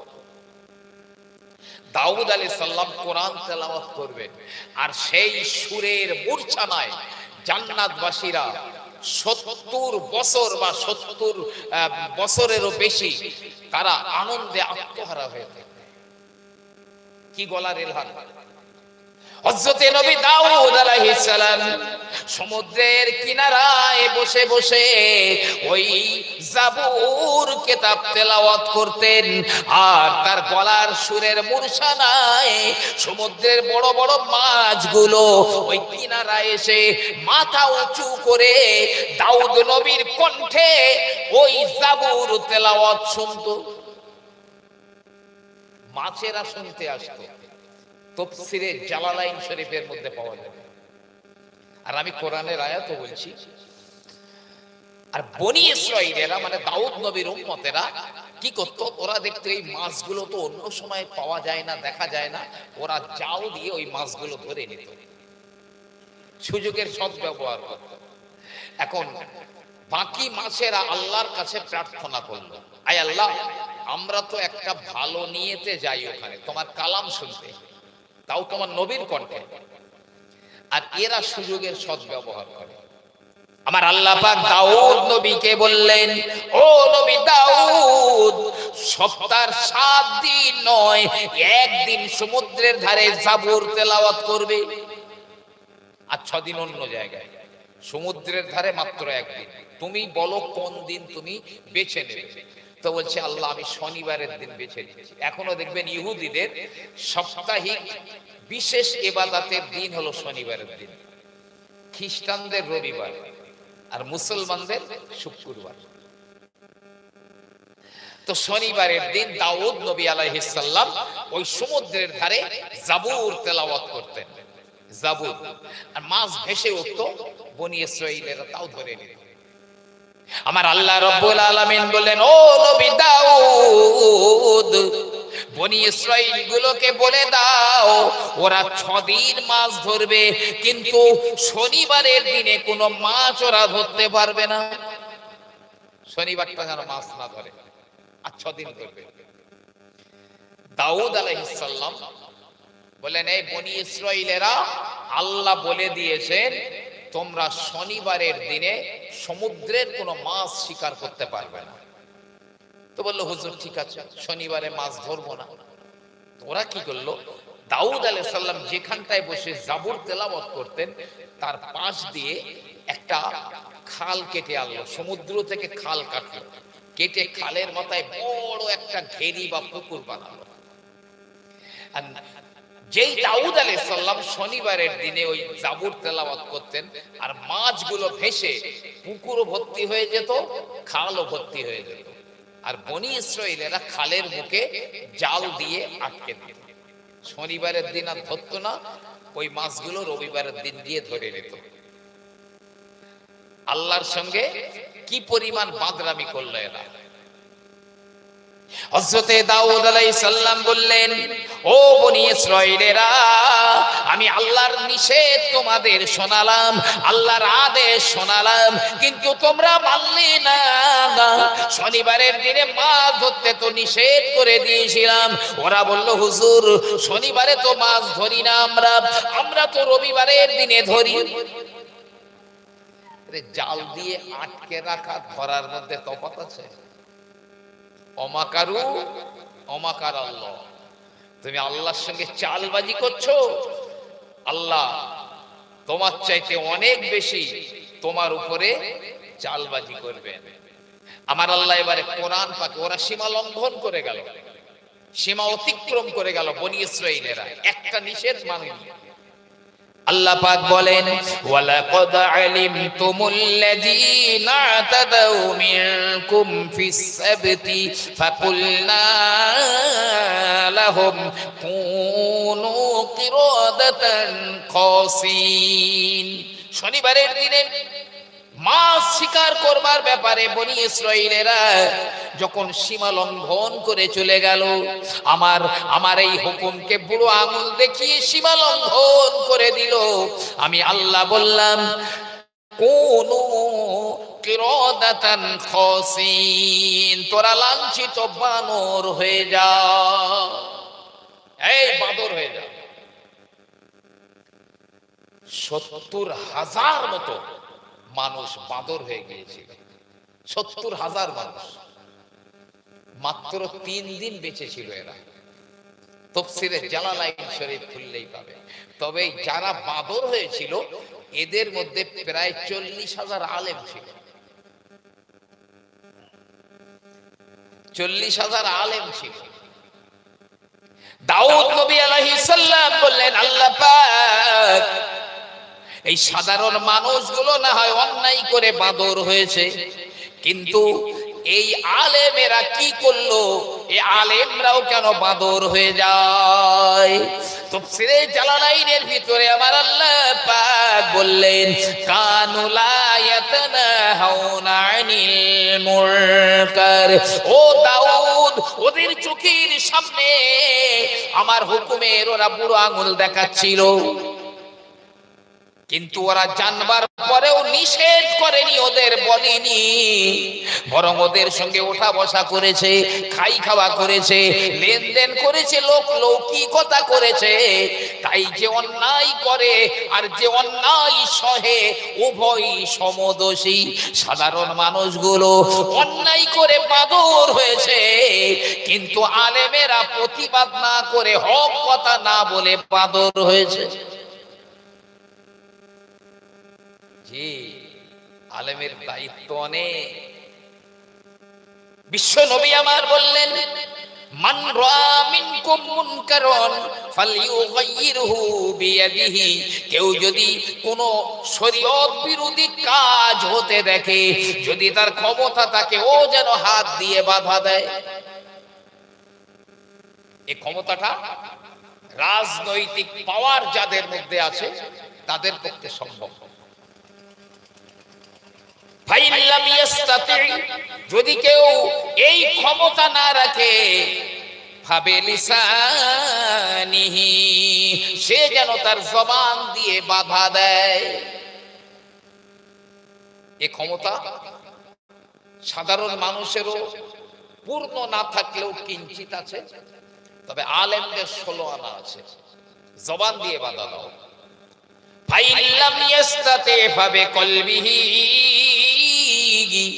যদি তাও তোমরা না পারো, ওই ক্ষমতা জবান দিয়ে যদি বাধা দিতেও না পারো, ফাবে কলবিহি, অন্তর দিয়ে ঘৃণা করো, কান থেকে সরে চলে যাও। যালিকা আদআফুল ঈমান, এটা হলো ঈমানের একেবারে শেষ ঘাট, লাস্ট ঘাট। নবী বলছেন, অন্তর দিয়ে ঘৃণা করার অনুভূতি যখন থাকবে না, আমি রাসূল বলছি, তার ভিতরে 1 জাররা পরিমাণ ঈমান আছে, ওটা মনে করা যাবে না। মানে তার মধ্যে কোনো ঈমানই নেই, বেঈমান। আমি তাস খেলি না, তবে যারা খেলছে তাদের পাশে দাঁড়িয়ে দাঁড়িয়ে দেখছি, ও খেলা করে যা অপরাধী, আমি সেখানে দাঁড়িয়ে দাঁড়িয়ে দেখে তাই অপরাধী। আমি কোনো হারাম কাজ করলাম না, তবে দাঁড়িয়ে দাঁড়িয়ে দেখছি, ও যতটা অপরাধী আমিও ততটা অপরাধী। এখন বলুন, এই হাত দিয়ে, আরে নবীর হাদিসটা কি মজবুত করে মেনেছেন। আমি তার দৃষ্টান্ত দিচ্ছি, তার আগে খুব মহব্বতে একবার দরুদ শরীফ, আল্লাহুম্মা সাল্লি আলা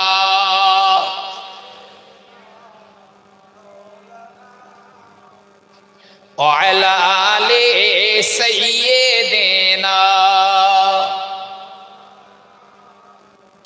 সবাতো বতা দে কিধর है मदीना उधर में जाओ जिधर है मदीना अल्लाहुम्मा सल्ले अला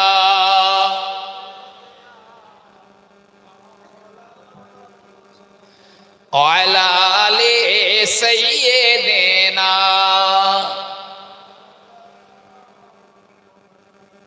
ভাই অনেক অনেক শ্রোতারা আছে বলে, আপনাদের মধ্যে হয়তো নেই, এই হুজুরটা একদম গজল বলে না, আর আমার দ্বারাই ওটা হয় যে বলে এই হুজুরটা গজল বলতে পারে না, গজল বলে না।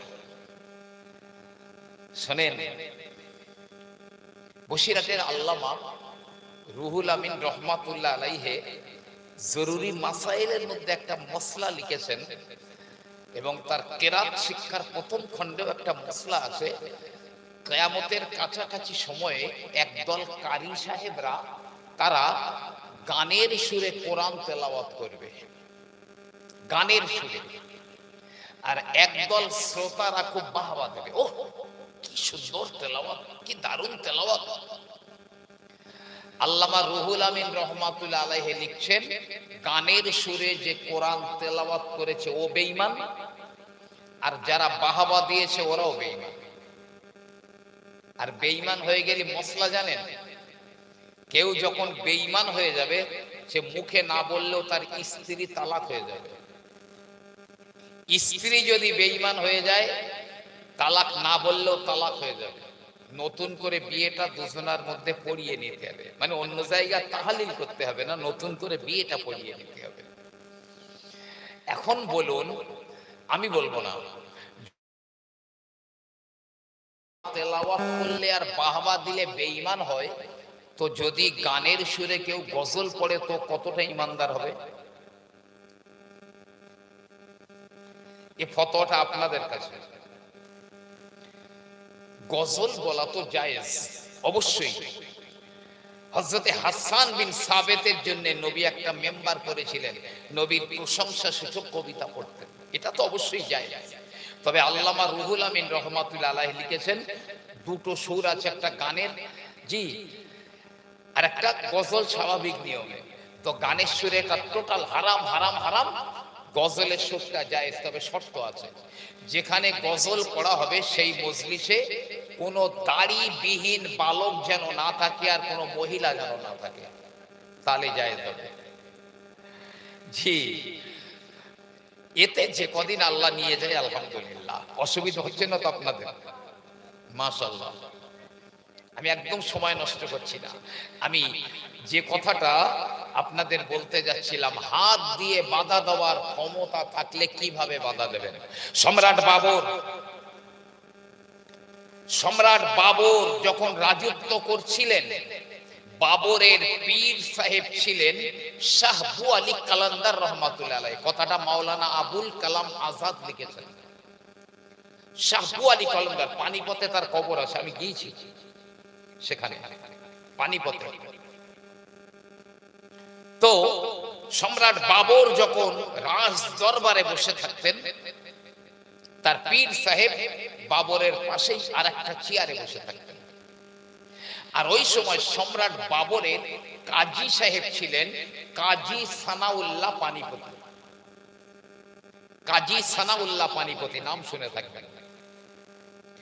এখন এই বাবরের যে পীর শাহ আবু আলী কালান্দার, এনাকে পাগলা পীর বলা হতো, মানে সবসময় প্রায় ফানা হয়ে থাকতেন, পাগলা পীর বলা হতো।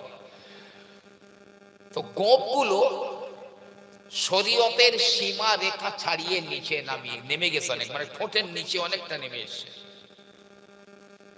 আর শরীয়ত তো এইরকম গোপ রাখতে বলেনি। কাজী সানাউল্লাহ পানিপতি রহমাতুল্লাহ আলাইহি তিনি দেখেন, সুপ্রিম পাওয়ার তো আমার হাতে রয়েছে, এমনকি যদি সম্রাট বাবর আইন ভঙ্গ করে তাহলেও তাকে সাজা দেওয়ার ক্ষমতা আমার হাতে রয়েছে। কাজী সাহেব সুপ্রিম পাওয়ার, আমাদের সুপ্রিম কোর্ট, হাইকোর্ট, জি, প্রধানমন্ত্রীকেও জেলে ঢোকাতে পারে যদি আইন ভঙ্গ করে। কাজী সানাউল্লাহ পানিপতি রহমাতুল্লাহ আলাইহি বলেন, ও সম্রাট বাবর, আপনার পীর সাহেবকে বলে দেবেন তার গোপটা শরীয়তের সীমারেখা ছাড়িয়ে বেড়ে গেছে, যেন গোপটা একটুখানি ছিটে নেন, যেন গোপটা ছিটে নেন। সম্রাট বাবর তার পীরকে বলছেন, হুজুর, আমার কাজী সাহেব বলেছেন আপনার গোপটা শরীয়তের সীমা ছাড়িয়ে অনেক বেড়ে গেছে, তাই গোপটা ছিটে নেবেন। শাহ আবু আলী কালান্দার বলেন, ও বাবর, তোমার কাজী সাহেবকে বলে দিও আমার গোপের অনেক দাম রয়েছে, আমি আমার গোপ কাটবো না, যদি কিছু করার থাকে তো করে নিতে বলো।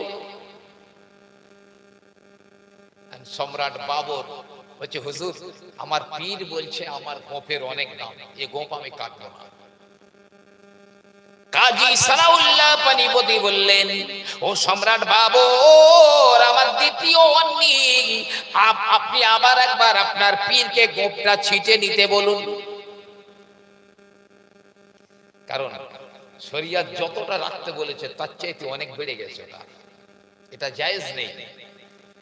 তো বাবর আবার তার পীরকে বললেন, হুজুর, আমার কাজী সাহেব তো আবার আপনাকে গোপটা ছিটে নিতে বলেছে। বলছে, আরে বাবা, আমি তো বললাম আমার এই গোপের অনেক দাম আছে, কাটবো না, কি করার আছে করে নিতে বলো।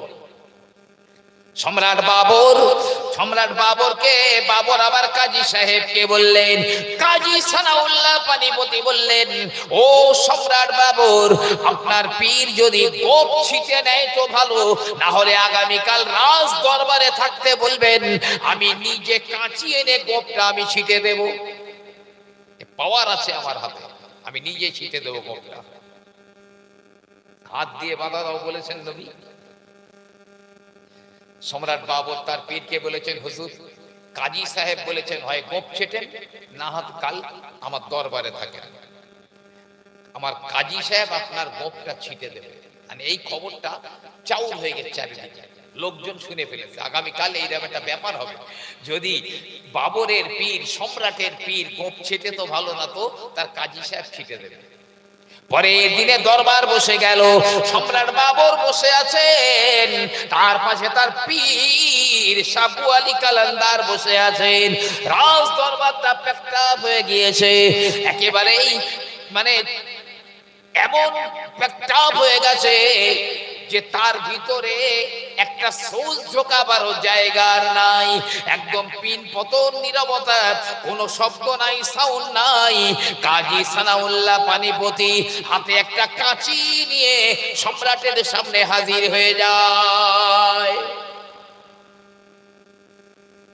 সম্রাট বাবর মাথাটা নিচু করে আছে যে আমার কাজী সাহেব আমার পীরের গোপ ছেটবে, মানে আমার খানিকটা মান সম্মান আম্পার হবে, মাথা নিচু করে আছে।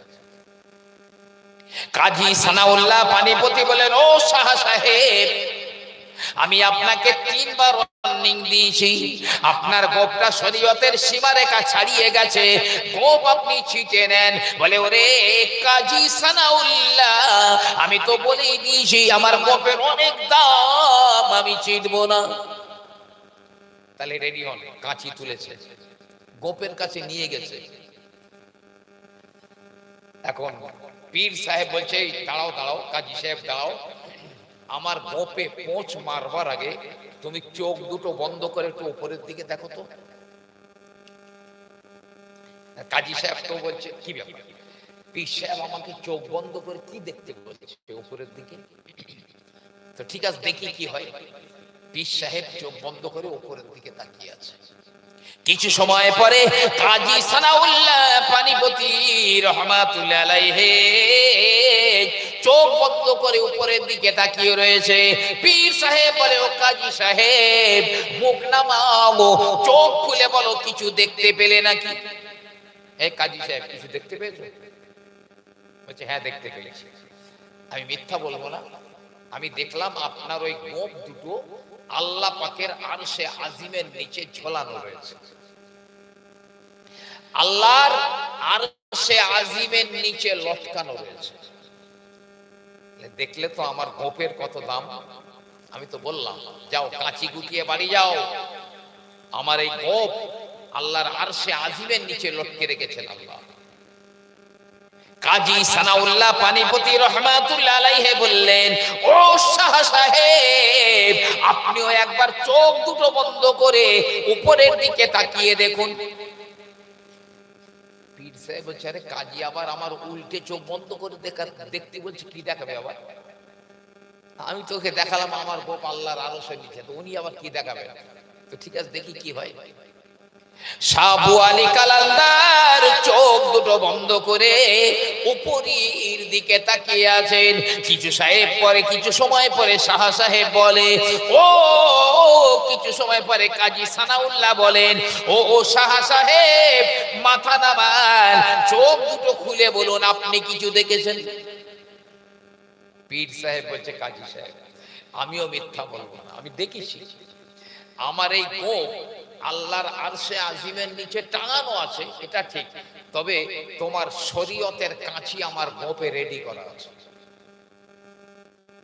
তোমার শরীয়তের কাঁচি আমার গোপে রেডি করা আছে। তাহলে হুজুর তৈরি হয়ে যান।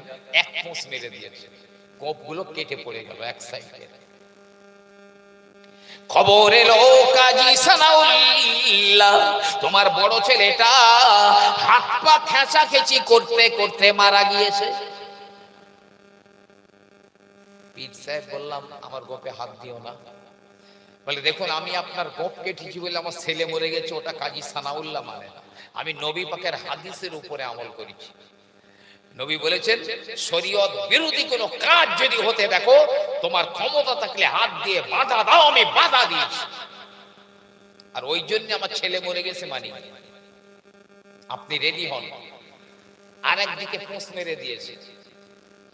খবর হলো, এই কাজী সানাউল্লাহ, তোমার 2 নম্বর ছেলেটা, ছোট ছেলেটা হাত পা খেঁচতে খেঁচতে মরে গেছে।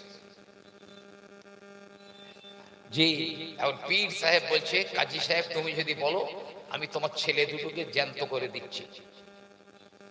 কাজী সানাউল্লাহ পানিপতি বলেন, না না না, আপনি কি জিন্দা করবার, আমি ওটা চাই না। মনে রাখবেন, আপনার গোপ কেটে দিয়েছি বলে আমার ছেলে মরে গেছে, এটা আমি মানি না। কারণ মওত দেওয়ার মালিক হলেন আমার আল্লাহ, হায়াত দেওয়ার মালিকও হলেন আমার আল্লাহ।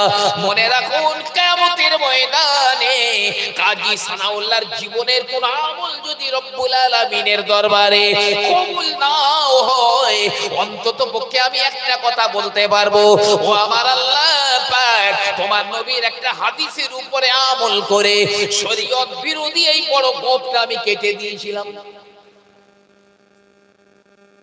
জি, শরীয়ত বিরোধী কাজ হলে হাত দিয়ে বাধা দাও, না হলে মুখ দিয়ে বাধা দাও।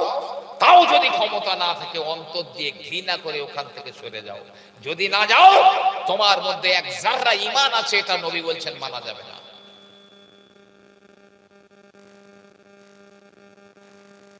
আজ মনে আছে আমার, আমি নবীর হাদিস বলছিলাম, আন-নাসু কুল্লুহুম হালিকুন, সব মানুষেরা হালাকা ধ্বংসের মধ্যে, তবে ইল্লাল আলিমুন, আলেমরা বাদ দিয়ে।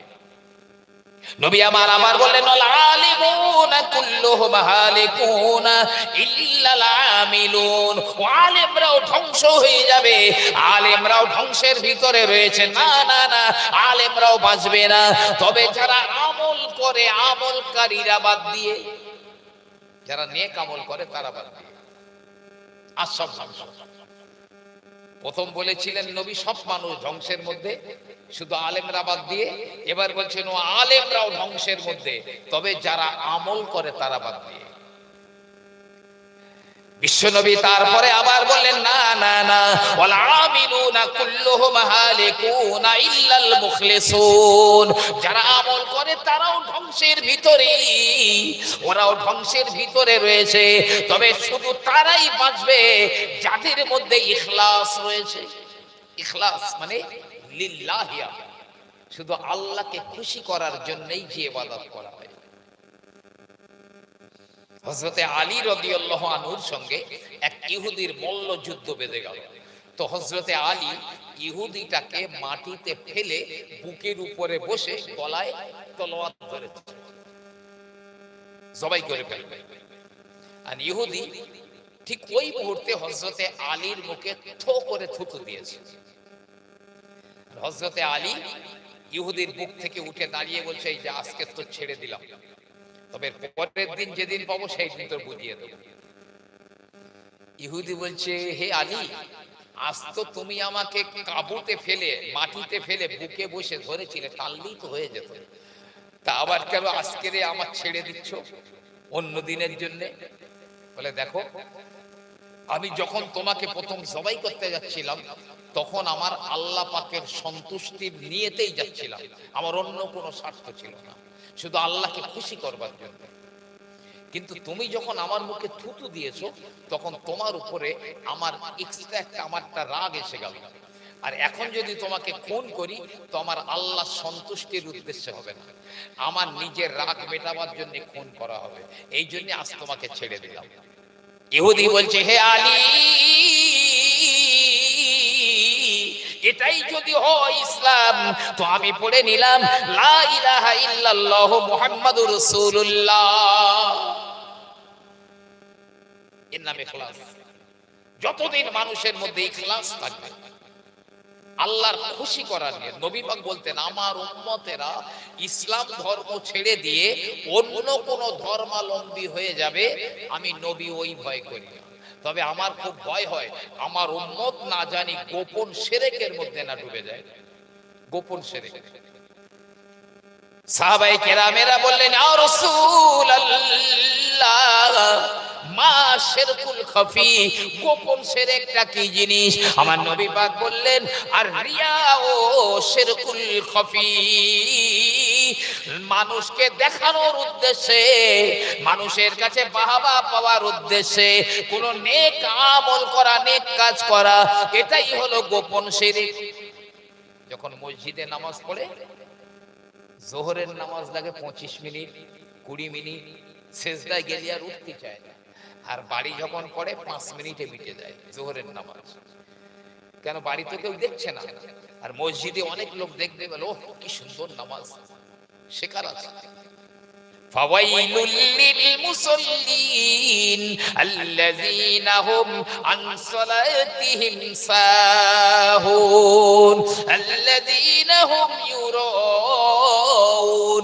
ওই মুসল্লিদের জন্য এমনি করে ওয়াইল ওয়াইল খারাবি, জাহান্নামের গর্ত ওদের জন্য যারা তাদের নামাজ ভুলে থাকে আর যারা মানুষকে দেখানোর উদ্দেশ্যে নামাজ পড়ে।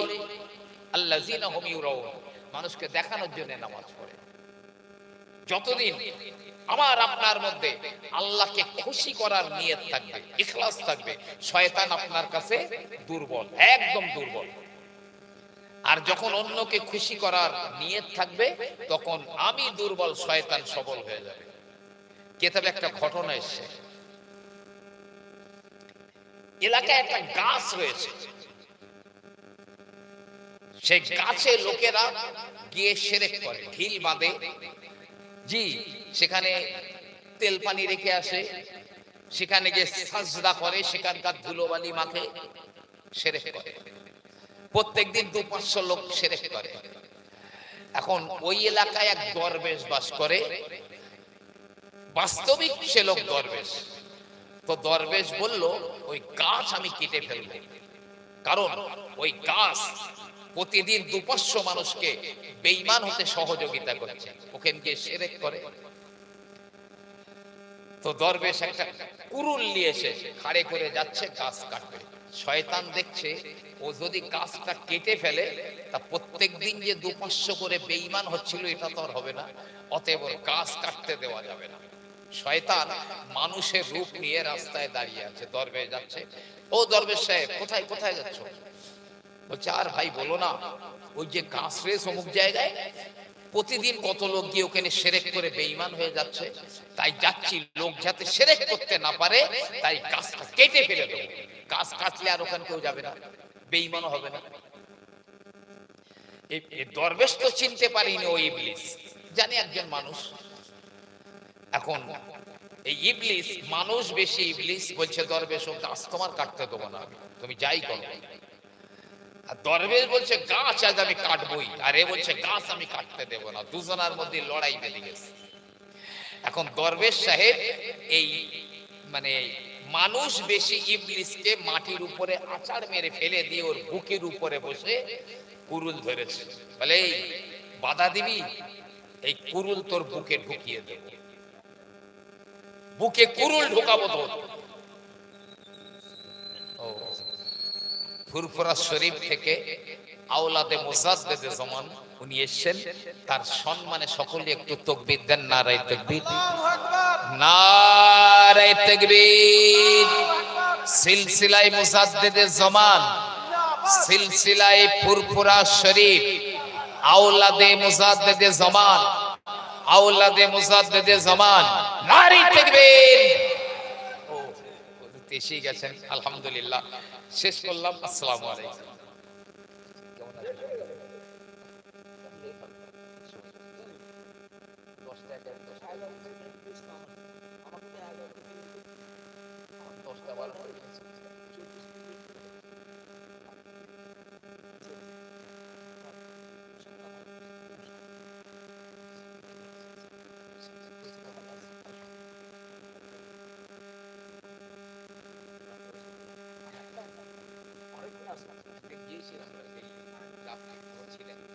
রাতে এলে রাতের লোককে